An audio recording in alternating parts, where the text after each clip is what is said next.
నటుడు ఫిష్ వెంకట్ కన్నుమూశాడు. కొంతకాలంగా కిడ్నీ సంబంధిత వ్యాధితో బాధపడుతున్న ఆయన ఆసుపత్రిలో చికిత్స పొందుతూ మృతి చెందాడు. గబ్బర్ సింగ్, దరువు, దేవుడు చేసిన మనుషులు, సుడిగాడు, బృందావనం, సుబ్రహ్మణ్యం ఫర్ సేల్ ఆదితో పాటు పలు చిత్రాల్లో తన నటనతో ఫిష్ వెంకట్ ఆకట్టుకున్నాడు.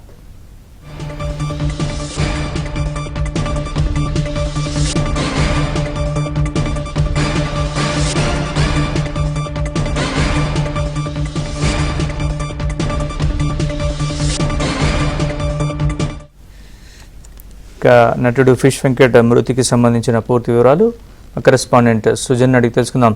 సుజన్, చెప్పండి పూర్తి వివరాలు.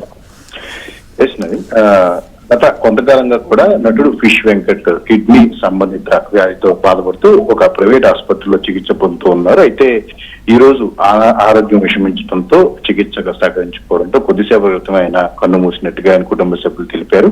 దాదాపు 90 నుంచి 100 సినిమాలు, 90 పైగా సినిమాల్లో ఆయన నటించడం జరిగింది. తొలుత వివి వినాయక్ నటుడు ఫిష్ వెంకట్ నటుడిని చేయడం జరిగింది. ఆ తర్వాత కొన్ని సినిమాల్లో సుబ్రహ్మణ్యం ఫర్ సేల్, అలాగే గబ్బర్ సింగ్ సినిమాల ద్వారా అతనికి మంచి ఫేమ్ రావడం జరిగింది. క్యారెక్టర్ ఆర్టిస్ట్ గా, హాస్య నటుడుగా కూడా అతనికి ప్రత్యేకమైన గుర్తింపు సంపాదించుకోవడం జరిగింది. అయితే 4 ఏళ్ల క్రితం ఆయన షుగర్, డయాబెటీస్ వ్యాధితో కాస్త అనారోగ్యం పాలవటం, చికిత్స తీసుకోవడం జరిగింది.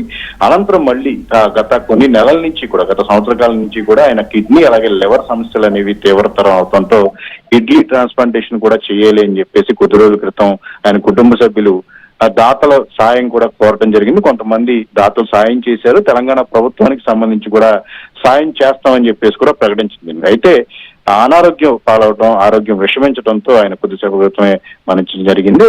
ఫిష్ వెంకట్ మరణం పట్ల చిత్ర పరిశ్రమకు సంబంధించిన వాళ్ళందరూ కూడా తమ సంతాపాన్ని, తమ బాధను కూడా వ్యక్తం చేస్తూ వస్తున్నారు. ఇక రేపు ఆయన అంత్యక్రియలు కూడా జరపనున్నట్టు కూడా కుటుంబ సభ్యులు తెలిపారు. Right, thanks for the update Sujan.